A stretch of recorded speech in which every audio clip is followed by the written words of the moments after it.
اعوذ باللہ من الشیطان الرجیم، بسم اللہ الرحمن الرحیم۔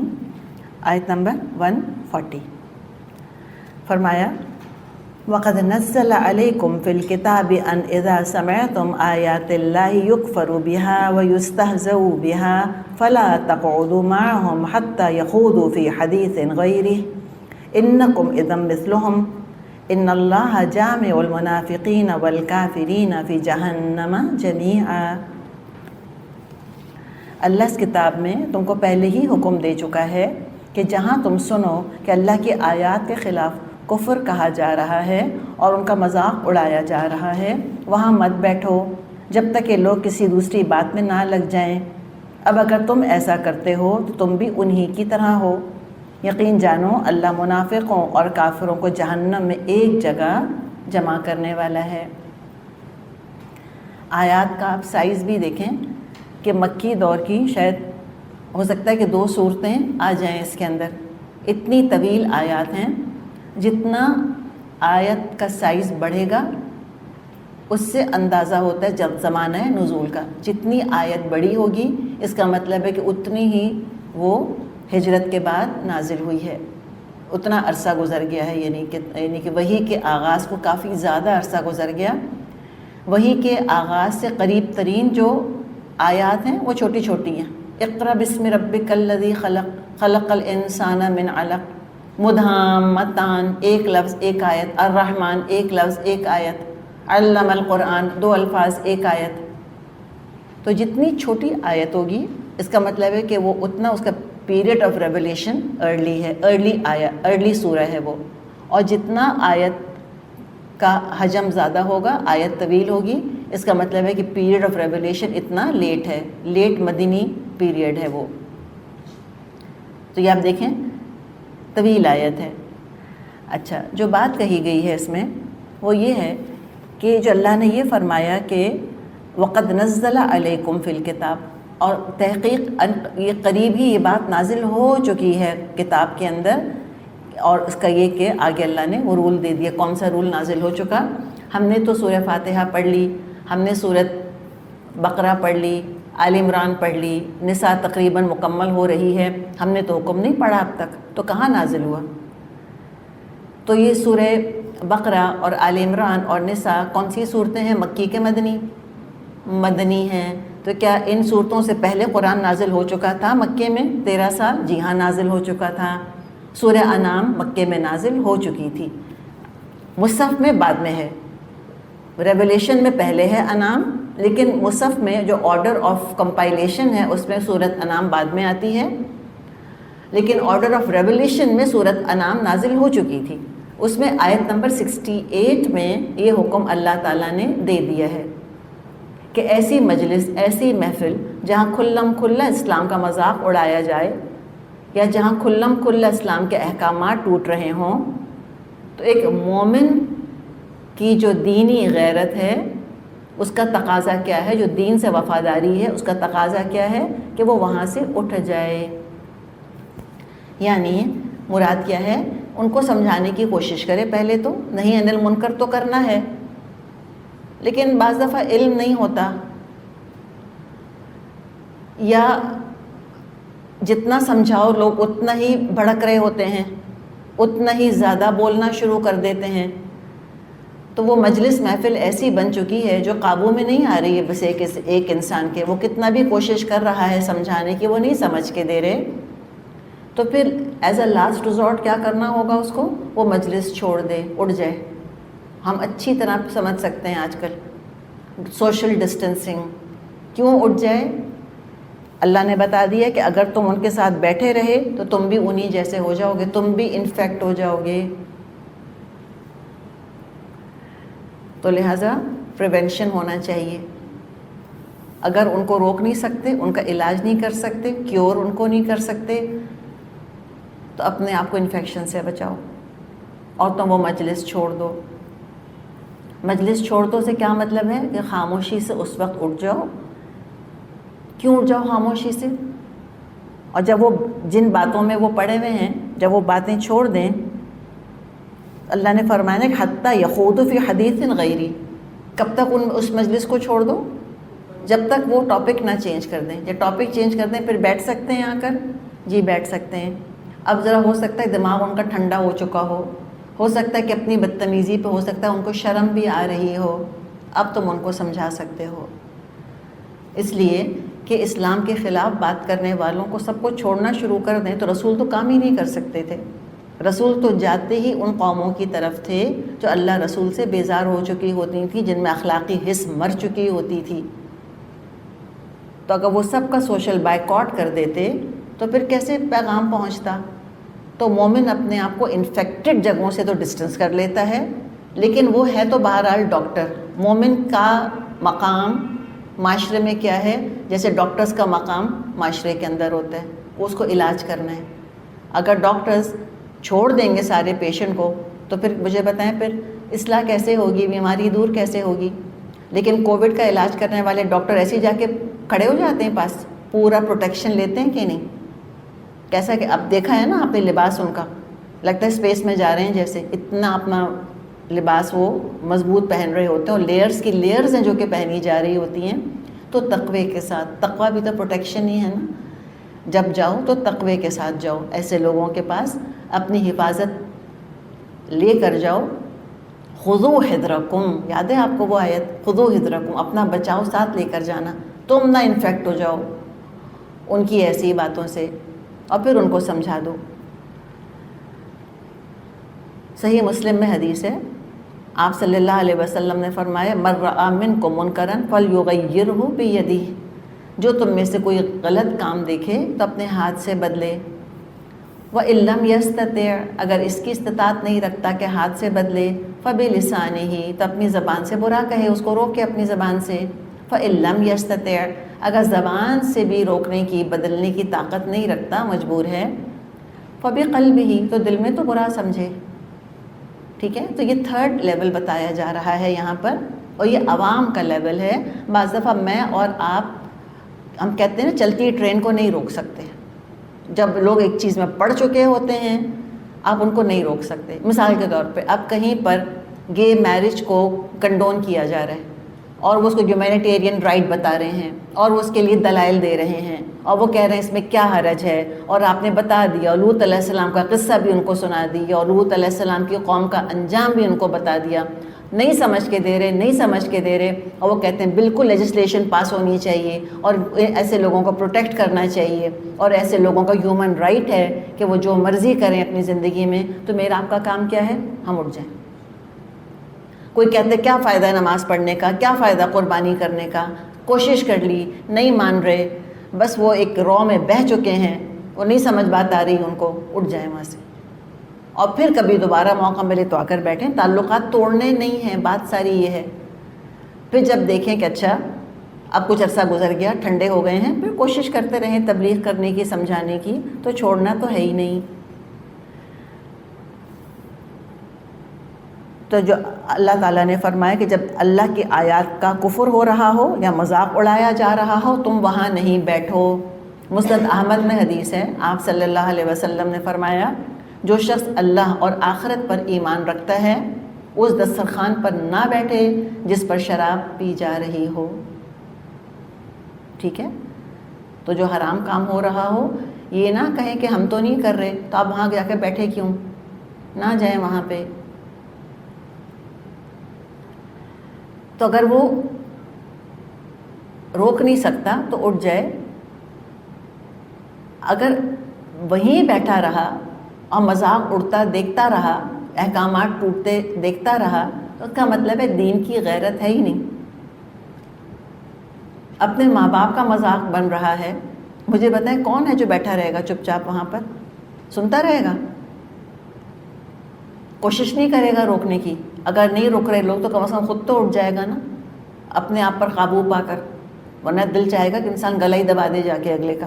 لیکن نہیں، ہم اس طرح تو پھر وائلنٹ ہونے کی تعلیم نہیں دی گئی. کیا کہا گیا؟ یہ نہیں کہا گیا کہ تم ان کو شوٹ کر دو یا تم ان کا گلا دبا دو یا اٹھ کے زور کا تھپڑ لگانا تم ان کو کہ آئندہ ایسی بات ہی نہ کریں، وہ فسٹ فائٹ میں تم پڑ جانا. نہ، کتنا سول طریقہ بتایا ہے دیکھیں کہ تم اٹھ جاؤ وہاں سے. کتنا صبر چاہیے اس کے لیے. کوئی ہمیں گالی دے رہا ہو نا اور ہم سے کہا جائے کہ تم چپ چاپ اٹھ جاؤ وہاں سے، آسان نہیں ہوگا. تو پھر یہ تو اللہ کا معاملہ ہے، اللہ کی کتاب کا معاملہ ہے. تو کیوں کہا گیا مجھے بتائیں، کیوں نہیں کہا کہ بدلہ لو اور ان کو سبق سکھاؤ اچھی طرح؟ تبلیغ کا دروازہ بند ہو جاتا ہمیشہ کے لیے.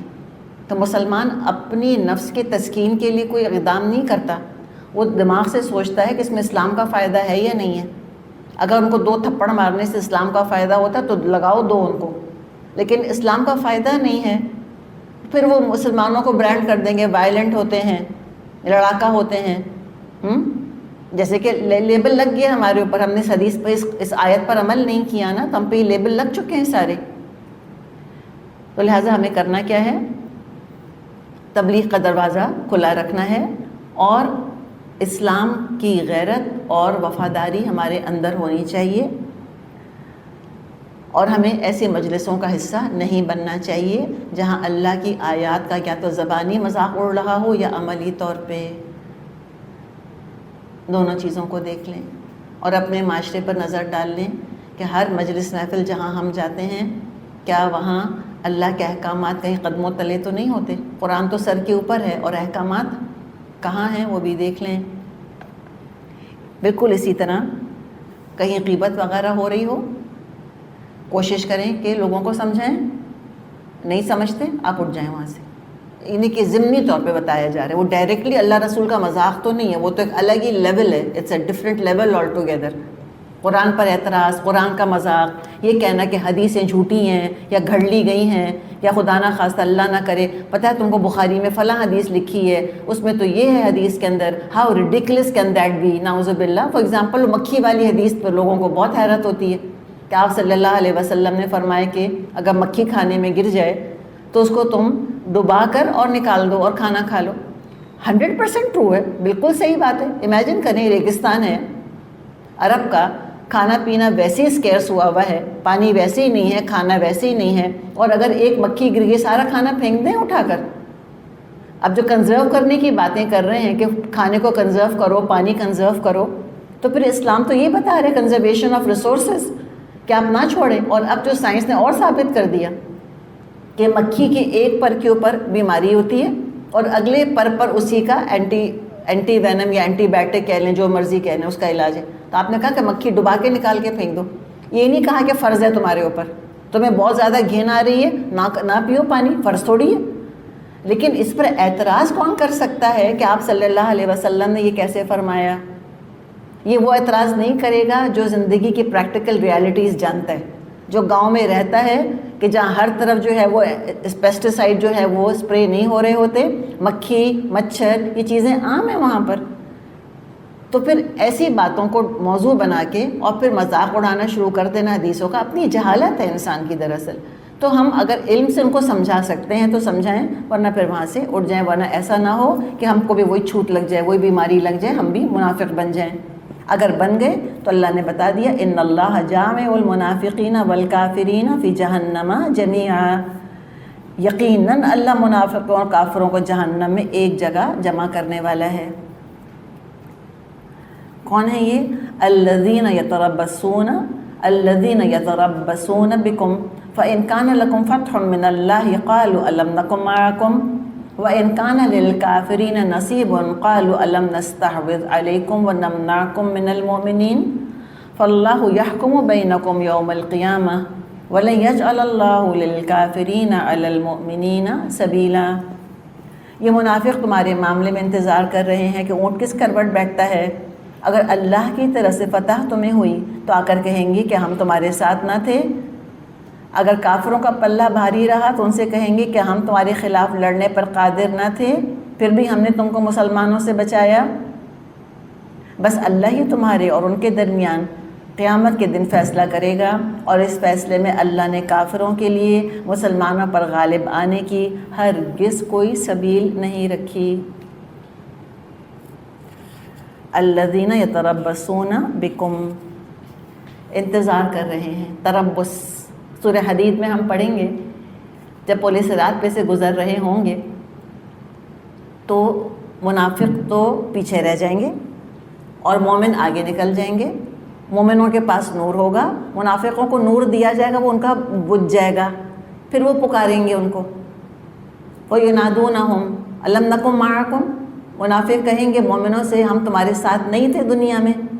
وہ کہیں گے ہاں بلا، کیوں نہیں تھے، تم تھے، لیکن ایک قصور کیا تھا، تربصتم، تم انتظار کرتے رہے، تم نے کہا اسلام کامیاب ہوگا تو ساتھ دیں گے۔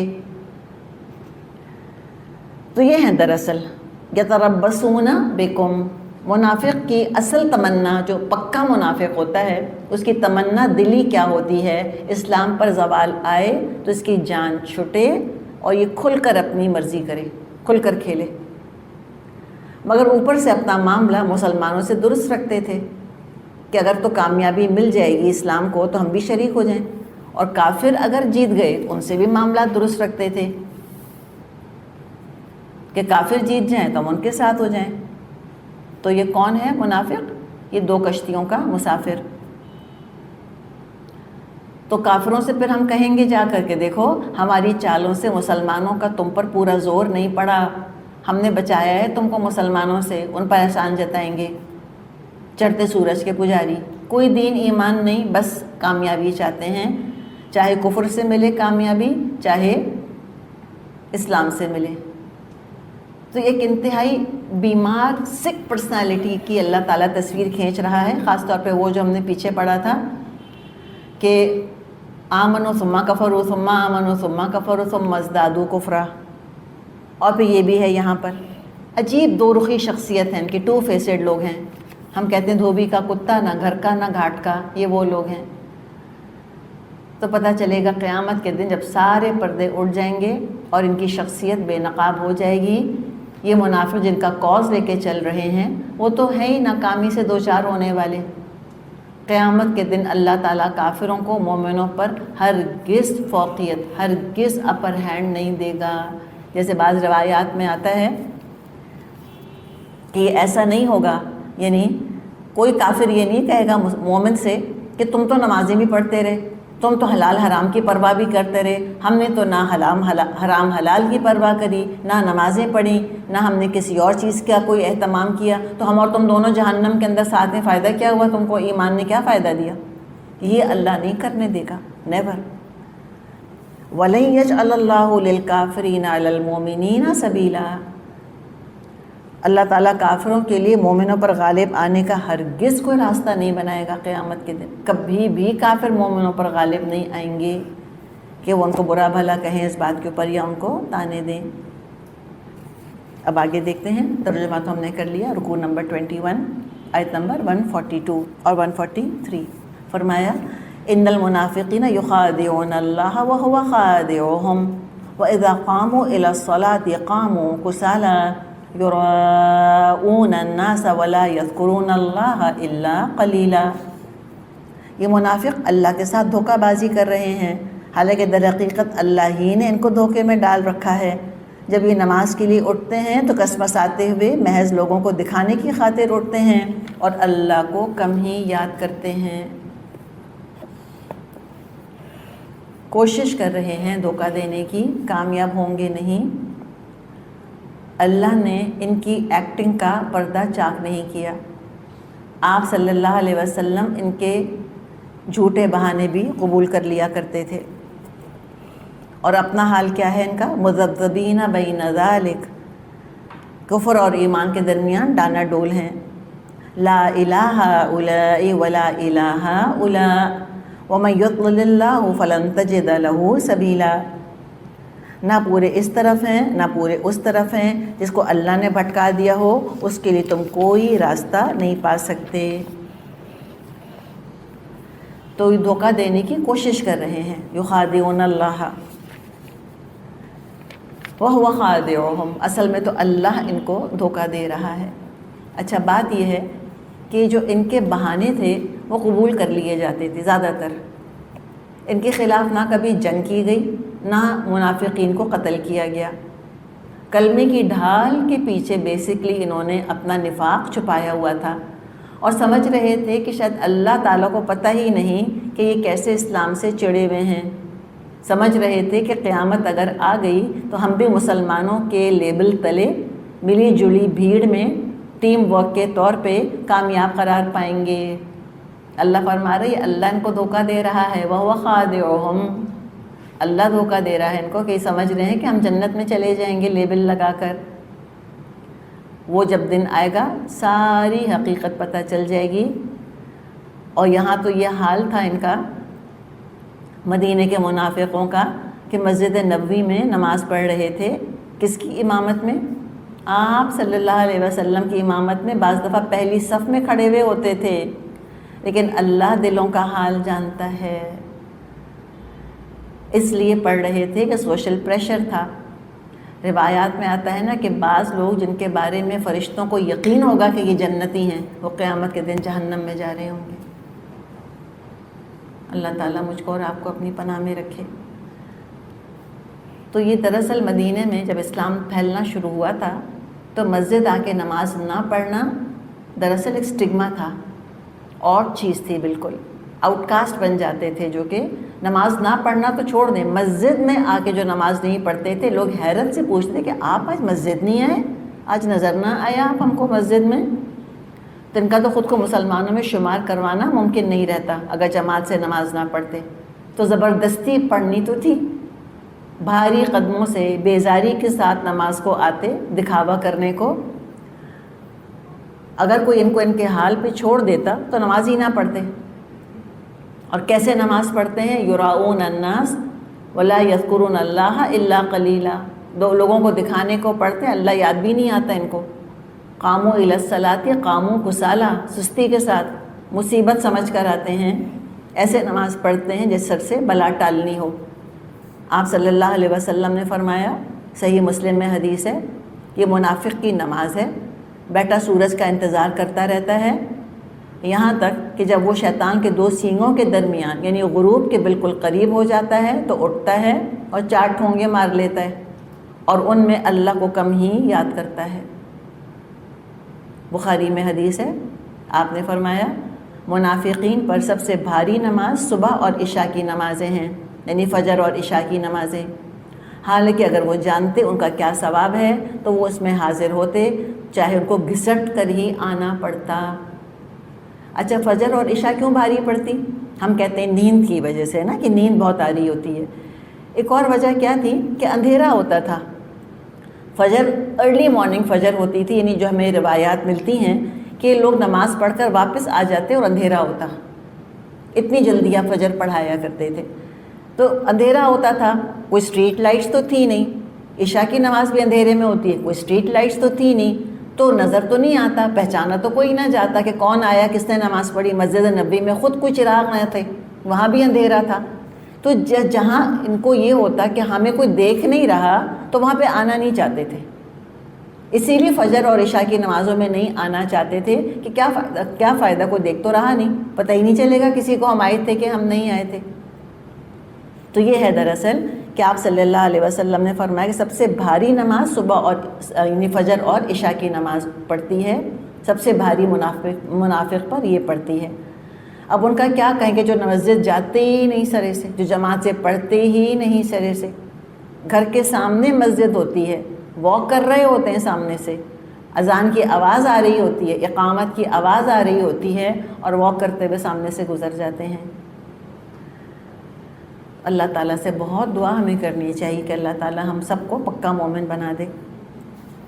اور حال کیا ہے؟ مذبذبین بین ذالک، کفر اور ایمان کے درمیان لٹک رہے ہیں۔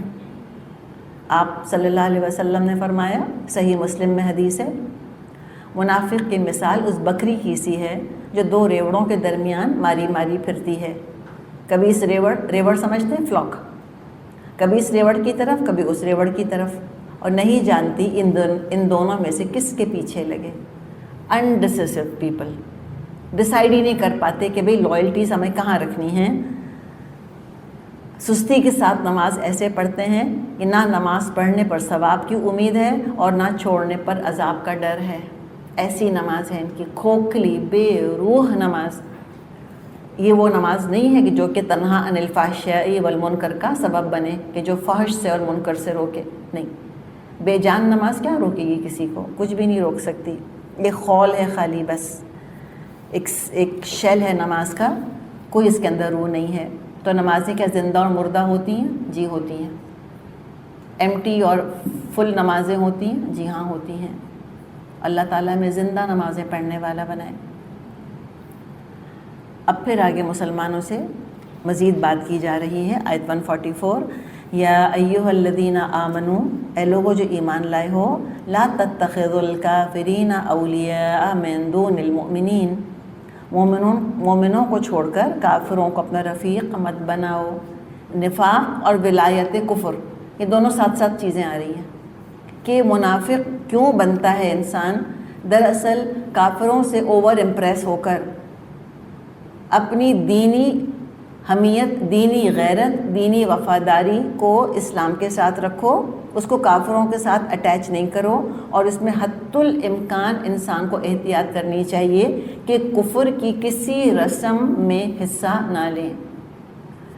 آپ مجھے بتائیں کہ عید زیادہ ہماری خوبصورت ہے کہ کرسمس؟ زیادہ رونق کس کی ہوتی ہے دنیا میں؟ جگہ جگہ کرسمس ٹری لگا ہوا، اس پہ لائٹیں لگی ہوئی، اس پہ وہ چیزیں لٹک رہی، اس پہ وہ تحفے لٹک رہے، سینٹا کلاس کا آنا، اس کا وہ ہو چیخنا، اور انڈیئرس کے اوپر اس کی سلیج کا کھینچا جانا، اس کا تھیلا. اس کا مت کتنا ہے اور کتنا بڑھایا ہے انہوں نے اس چیز کو، اور کتنا اٹریکٹیو بنا دیا کہ جو ویسٹ میں مسلمان رہتے ہیں، آسان نہیں ہے ان کے لیے اس کشش سے اپنے آپ کو، اپنے بچوں کو بچانا کہ نہیں بیٹا یہ ان کا تہوار ہے، ہمارا کوئی تعلق نہیں ہے. ہم نے بہرحال اپنی عیدوں کو کوشش تو بہت کی سجانے کی، پہلے اتنا اہتمام نہیں کیا جاتا تھا. مجھے اپنا بھی یاد ہے، اپنے گھر میں ہم کوئی خاص اہتمام نہیں کرتے تھے عید کا، لیکن پھر کرنا شروع کیا، لائٹیں اور بلونز، اور پھر بچوں کو تحفے دینا، اور اس طرح کے سارے کام شروع کیے تاکہ ہماری عید کسی لیول پر تو آ سکے نا. پہلے سیدھی سادھی عید منائی جاتی تھی، بچوں کو عیدی دے دی، قصہ ختم، شیر کھلا دیا، قصہ ختم. اب تو یہ اہتمام کیا جاتا ہے کہ ہم اپنی عید کو بہت خوبصورت بنائیں. ٹھیک ہے، لیکن اب بھی آپ دیکھیں ہم نے کتنا بھی سجا سنوار دیا اپنی عید کو. سچی بات آپ کو میں بتاؤں، کرسمس کا مقابلہ نہیں ہے. جو کرسمس کیرلز ہوتے ہیں اور جو گایا جاتا ہے، جو سیریمنیز ہیں اور جو اس کے ساتھ انہوں نے چیزیں اٹیچ کی ہوئی ہیں، تو یہ آسان کام نہیں ہے اس چیز سے، اس اٹریکشن سے اپنے آپ کو بچا کے رکھنا. اور یہ کیا کہہ رہے ہیں کہ ان کا خدا پیدا ہوا تھا اس دن.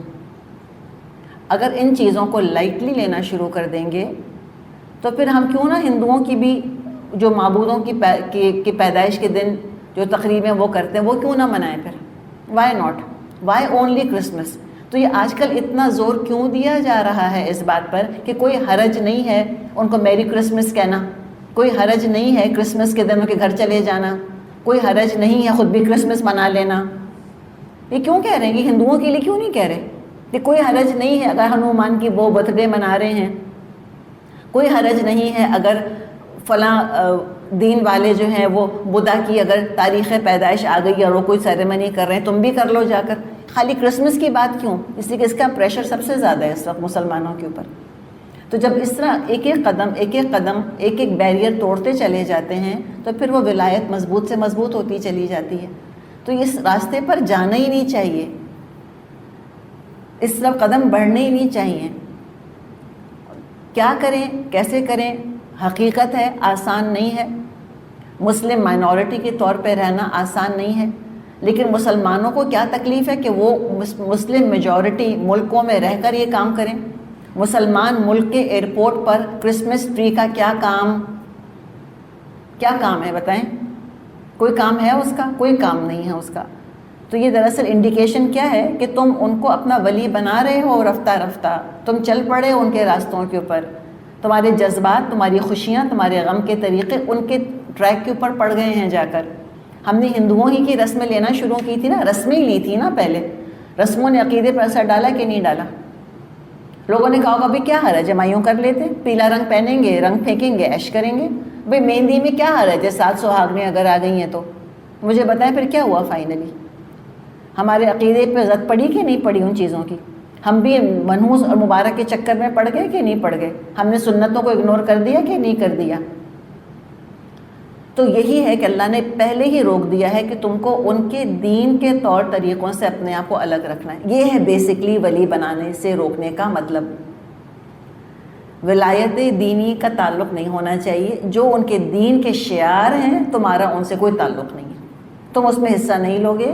اب یہ ٹھیک ہے زُیِّنَ لَهُمُ الشَّیطَانُ أَعْمَالَهُم، حقیقت شیطان نے اعمال بہت خوبصورت بنائے. ہم کہاں سے درخت لا کر لگائیں؟ سنت ہوتی تو ہم بھی درخت لگا لیتے لا کر، ہم بھی کیرلز گا لیتے اور ڈیکوریشن لٹکا دیتے اس پہ. ہم تو نہیں کر سکتے یہ سارا کچھ. کبھی آج تک یہ دیکھا تو نہیں ہے، اللہ کا شکر ہے اب تک، کہ عید کے دن کسی نے کوئی درخت لیا ہے لا کے لگا لیا ہو. اللہ بچائے آئندہ بھی ہم کو. تو یہ ہے اللہ نے روکا ہے کہ ان کے طور طریقوں سے جو چیز وہ دین کے نام پہ کر رہے ہیں تم کو اس کو اچھا نہیں سمجھنا، تمہیں اس میں حصہ نہیں لینا، ان کو تم دوست مت بناؤ. من دون المؤمنین اتریدون ان تجعلوا للہ علیکم سلطانا مبینا، کیا تم چاہتے ہو اللہ کو اپنے خلاف صریح حجت دے دو؟ یہ چاہ رہے ہو تم؟ انسان کو کرنا کیا ہے؟ مومنوں کے ساتھ رہے. دیکھیں اسلام پر عمل کرنے میں جہاں اور جن لوگوں کے ساتھ آسانی ہے وہاں رہے. اور لوگ اپنا ببل بنا لیتے ہیں ہر جگہ. دیکھیں تھرڈ ورلڈ کنٹریز میں جہاں مثال کے طور پہ کراچی جیسا شہر ہے جہاں پہ ہم جانتے ہیں کہ پانی کتنا مشکل ہے، بجلی کی کتنی مشکل ہے، تو لوگ کیا کرتے ہیں؟ جو یہاں رہنا چاہتے ہیں وہ کیا کرتے ہیں؟ پھر ببل بناتے ہیں کہ نہیں بناتے؟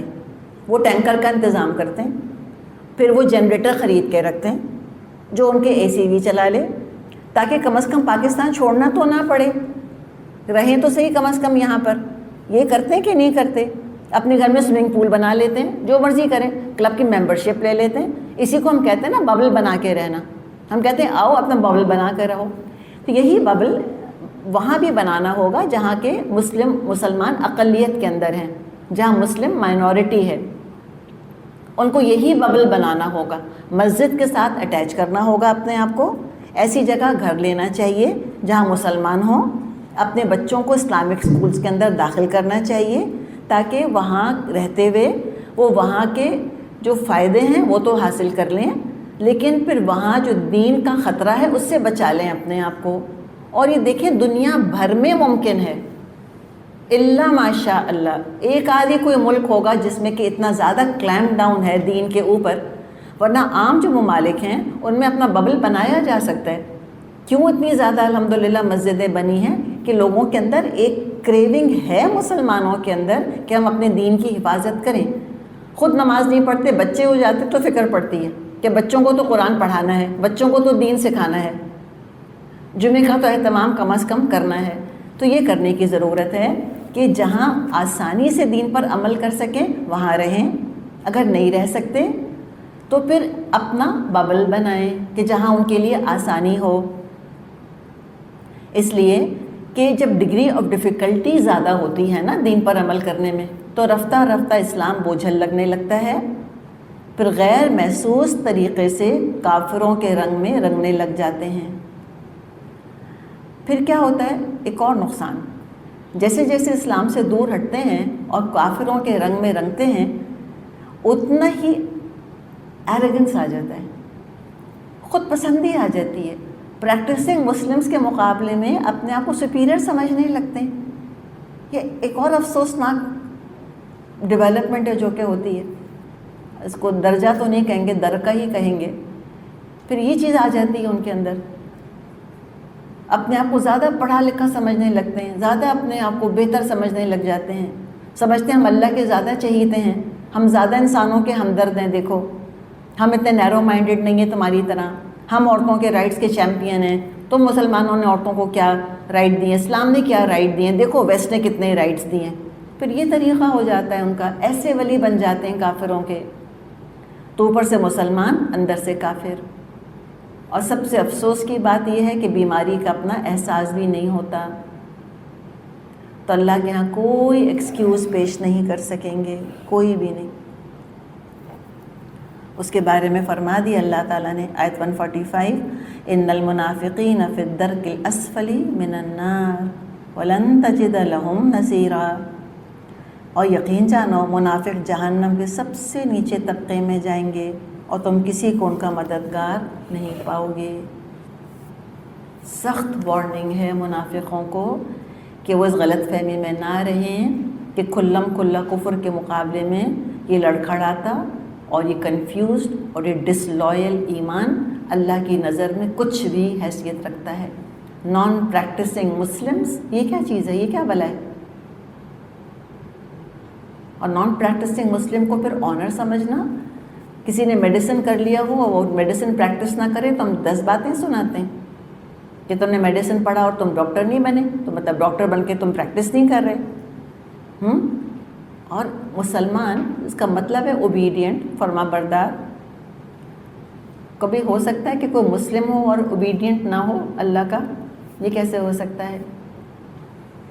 تو اگر ڈس اوبیڈینٹ ہیں، مسلم ان نیم اونلی ہیں، تو یاد رکھیں کہ اللہ کی نظر میں وہ کافر ہیں۔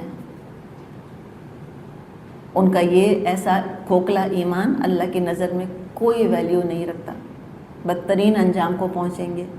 کوئی کافر دوستوں میں سے ان کی مدد کرنے کو نہیں آئے گا، اور نہ جنتی مومن جنت میں کچھ ان کی فکر کریں گے، کوئی ان کے غم میں نہیں گھلے گا۔ جنتی وہ اپنے انگور کا گچھا نہیں چھوڑے گا ان کی فکر میں کہ ہائے میں تو حلق سے جو ہے وہ تو تسلیم اتر ہی نہیں رہی، وہ فلاں بیچارہ جہنم میں پڑا ہے میرا دوست منافق۔ کوئی پرواہ کسی کو نہیں ہونے والی۔ اور سچی بات یہ ہے کہ کھلے کفر کے مقابلے میں نفاق بہت زیادہ کروسیو ہوتا ہے، بہت زیادہ ڈیمیجنگ ہے، بہت خطرناک ہے۔ اس لیے کہ دیکھیں نا، کافروں کو دیکھ کر تو مسلمان کہہ سکتے ہیں کہ بھئی یہ مسلمان ہے ہی نہیں، اسی لیے نماز نہیں پڑھ رہے، اسی لیے یہ نہیں کر رہے، قرآن نہیں پڑھ رہے۔ منافق کو دیکھ کر تو لوگ اور کنفیوز ہوتے ہیں اور پریشان ہوتے ہیں کہ تو مسلمان ہیں پھر بھی نماز نہیں پڑھ رہے۔ پھر کنکلوژن کیا ڈرا کرتے ہیں بچے یا ٹین ایجرز یا مسلمان؟ وہ کہتے ہیں کہ مسلمان ہیں لیکن نماز نہیں پڑھ رہے، لیکن پھر بھی مسلمان ہیں۔ اس کا مطلب ہے نماز پڑھنا کوئی اہم نہیں ہے، نماز پڑھ لو تو بھی مسلمان ہو، نماز نہیں پڑھتے تو بھی مسلمان ہو، what difference does it make? تو نماز چھوڑ کر بھی مسلمان رہا جا سکتا ہے۔ تو اب یہ منافقانہ اسلام جو ہوتا ہے نا، یہ بہت اپیلنگ ہے، یہ بہت لبرل لگتا ہے، بڑا فلیکسیبل لگتا ہے، بڑا ٹالرنٹ اسلام لگتا ہے۔ صوفی اسلام کا نام اس کو دیتے ہیں کہ جاؤ مزاروں کے اوپر، جاؤ تم مندروں کے اندر، ہر جگہ جاؤ، وحدت ادیان، مسجد مندر ہکڑو نور، سب کچھ ایک ہی ہے۔ Don't be rigid, don't be a fundo, don't be extremist. تو منافقانہ اسلام بہت اپیلنگ ہے، اور مومنانہ اسلام یہ بہت انفلیکسیبل لگتا ہے، انٹالرنٹ لگتا ہے، ریجڈ لگتا ہے، اور نفاق کی وبا مسلمانوں میں عام ہو جاتی ہے۔ اور کیا یہ اللہ بھلا کرے کووڈ کا، کیا یہ کووڈ انفیکشس ہوگا جو نفاق انفیکشس ہے؟ اللہ تعالیٰ کا شدید اظہار بیزاری ہے، شدید اللہ کی نفرت کا اظہار ہے، غصہ ہے کہ اللہ تعالیٰ تو ان کو جہنم کے سب سے نچلے حصے میں رکھے گا اور تم کوئی مددگار نہیں پاؤ گے۔ لیکن جب تک دنیا میں ہیں، جب تک موت نہیں آ گئی، اللہ نے ان کو مایوس بھی نہیں کیا کہ اب بھی لوٹ آؤ، اب بھی پلٹ آؤ، اب بھی جاگ جاؤ۔ تو اب سٹیپ بائی سٹیپ جیسے نیچے اترے تھے، درک تھا، اب ایسے درج بتایا جا رہا ہے، درکا کے مقابلے میں درجہ۔ نکلنا چاہتے ہو اس قعر مذلت سے، اس ذلت سے، اس جہنم کے کھڈے سے نکلنا چاہتے ہو، نکل سکتے ہو ابھی بھی۔ ہم نے کہا نا کیا، روپ آف ہوپ، اللہ تم کو رسی تھما رہا ہے قرآن کی۔ تو کیا کرو؟ سٹیپ 1 الا الذین تابو، یہ پہلا درجہ، اٹھو، توبہ کرو، رجوع کرو، پلٹو اللہ کی طرف۔ اور توبہ پہ ہم نے کئی دفعہ بات کی ہے، توبہ بھی بہت سے اعمال کو سمیٹے ہوئے ہے۔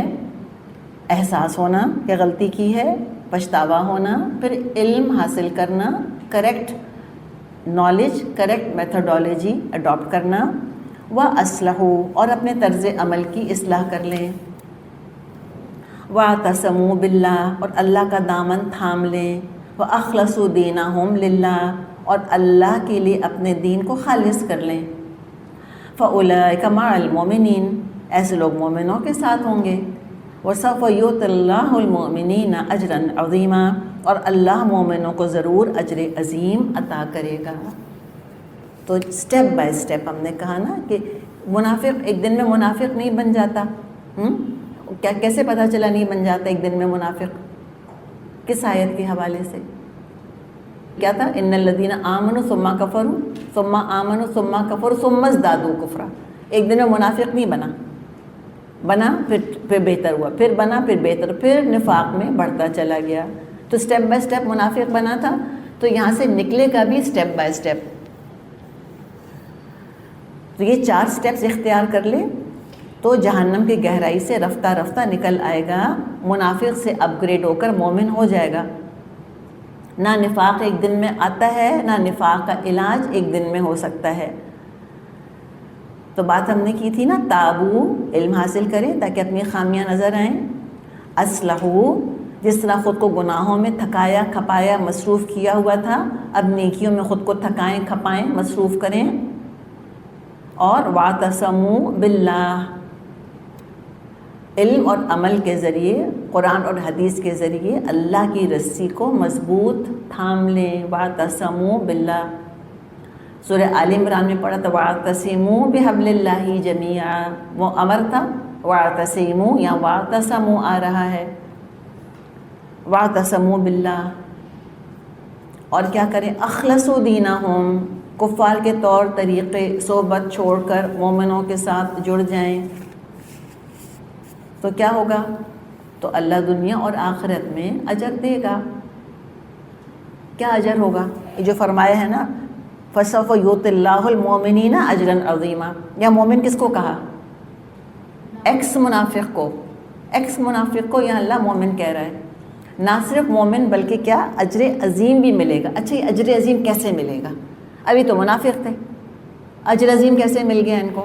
ایک تو ان کی اسٹرگل، اس لیے کہ جیسے مثال کے طور پہ ایک تو ہے ویٹ گین کرنا، ٹھیک ہے نا؟ ویٹ گین کرنا ایک کیا ہوتا ہے؟ اب کھائے جائیں، کوئی مشکل تو ہے ہی نہیں ویٹ گین کرنا، کو ہمارے دل سے پوچھے. اچھا، لوز کرنے میں کیا ہوتا ہے؟ ڈبل مشقت ہے کہ آپ کو نہ صرف اپنی خوراک پر قابو پانا ہے بلکہ جتنی کیلوریز ریکوائرڈ ہیں اس سے کم کیلوریز استعمال کرنی ہے. تو کتنا اسٹرگل ہے نا اس کے اندر. تو چونکہ انہوں نے اسٹرگل بہت کیا، ڈبل محنت کی انہوں نے. ویٹ مینٹین کرنے کے مقابلے میں ویٹ لوز کرنا بہت مشکل ہے. مومن کیا ہے؟ اپنا لیول مینٹین کر رہا ہے. منافق کیا ہے؟ اسٹرگل کر رہا ہے، بہت اسٹرگل کر رہا ہے کہ وہ سارا نفاق اتارے اپنے اوپر سے. تو لہٰذا اس کا اجر.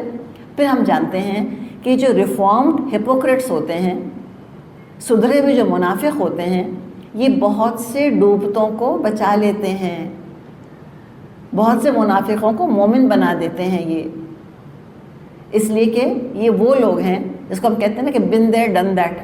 ان کو پتہ ہوتا ہے کہ نفاق آیا کیسے تھا، ان کو پتہ ہوتا ہے کہ نفاق کے پرابلمس کیا تھے، ان کو پتہ ہے کہ نفاق کا کیور کیسے ہوگا. جیسے کہ الکوہلکس ہوتے ہیں، جو ریفارمڈ الکوہلکس ہوتے ہیں، جو ایڈکٹس جو ٹھیک ہو چکے ہوتے ہیں، ایڈکشن چھوڑ دیا ہوتا ہے جنہوں نے، وہ کتنے لوگوں کا علاج کر دیتے ہیں، ان کو ایڈکشن چھوڑنے میں وہ مدد دیتے ہیں. تو بالکل معاملہ ان کا یہ ہے کہ جو یہ ریفارم ہو جاتے ہیں تو پھر یہ واقعی لوگوں کو نجات دلانے میں بڑے مددگار ہوتے ہیں نفاق سے. ان کی کاؤنسلنگ کر سکتے ہیں، وہ مصیبتیں پھر وہ بیان کریں جو نفاق کی وجہ سے ان پر پڑی تھیں. تو اللہ تعالیٰ کو پھر ان کی توبہ بہت پسند آئے گی اور اللہ تعالیٰ ان کو بہت بہت اجر دے گا. سمجھ آئی آپ کو بات کہ یہاں پر کیوں اللہ نے اجر عظیم کا وعدہ کیا ہے؟ اور اجر لفظ کتنا امپورٹنٹ ہے. ثواب نہیں کہا، اجر کہا. اجر ہوتا ہے محنت کا بدلہ، اور یہ اللہ کا کرم ہے کہ اللہ تعالیٰ اس ثواب کو اجر کہہ رہا ہے کہ تم نے کمایا ہے، محنت تمہاری ہے، میں نے تو خالی دیا ہے تم کو، اجرت دی ہے میں نے. تو یہ اللہ کی ذرہ نوازی ہے، حوصلہ افزائی ہے یہاں پر کہ تم کرو نا محنت، پھر دیکھو اللہ اجر کیسا دے گا. اور کتنا اجر دے گا؟ عظیم. عظیم یہ کون کہہ رہا ہے؟ العظیم کہہ رہا ہے. تو کتنا بڑا اجر ہوگا. اور فرمایا پہ دیکھو اے انسانوں، ما یفعل اللہ بعذابکم ان شکرتم وآمنتم وکان اللہ شاکرا علیما. آخر اللہ کو کیا پڑی ہے کہ تم کو خواہ مخواہ سزا دے اگر تم شکر گزار بندے بنے رہو اور ایمان کی روش پر چلو. اللہ بڑا قدردان ہے اور سب کے حال سے واقف ہے. یہ بھی بڑا خوبصورت انداز ہے. ما یفعل اللہ بعذابکم، کیا پڑی اللہ کو تم کو عذاب دینے کی، کیوں وہ تم کو عذاب دے گا اللہ؟ تو کس چیز کو اختیار کرنے سے عذاب رک جائے گا؟ اللہ کا شکر ادا کرنے سے اور ایمان لانے سے. تو پھر ریورس کیا ہوا؟ شکر ادا نہ کرنا، ایمان نہ لانا عذاب کا سبب بنتا ہے. تو نعمت اسلام کی قدر کریں، حتی الامکان عملی نمونہ بننے کی کوشش کریں. اللہ کسی عمل کی ناقدری کرنے والا نہیں ہے.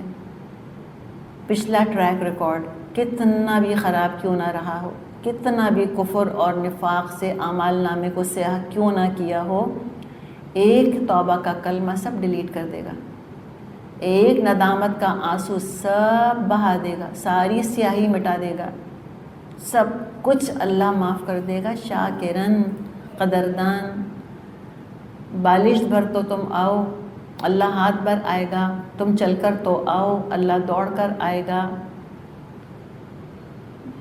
تم اتنا سا عمل کرو اس محدود دنیا میں، محدود وقت میں، محدود نامکمل ٹوٹا پھوٹا، نامکمل سے مراد ہے معمولی درجے کا عمل کرو. اللہ تم کو لامحدود زندگی دے گا، لامحدود اجر دے گا. بہت قدردان ہے اللہ. اور کتنا قدردان ہے، کس حساب سے؟ علم، تمہاری نیت، تمہاری محنت، تمہارا اسٹرگل، تمہارا خلوص، سب اللہ کو پتہ ہے. اس حساب سے اجر بڑھتا چلا جائے گا. اللہ تعالی ہم سب کو شکر کرنے والا اور ایمان والا بنائے. اللہ نہ کرے کہ ہم اپنی نعمتوں کی ناشکری کریں. وآخر دعوانا ان الحمد للہ رب العالمین. سبحانک اللہم وبحمدک نشہد ان لا الہ الا انت نستغفرک ونتوب الیک. السلام علیکم ورحمۃ اللہ وبرکاتہ.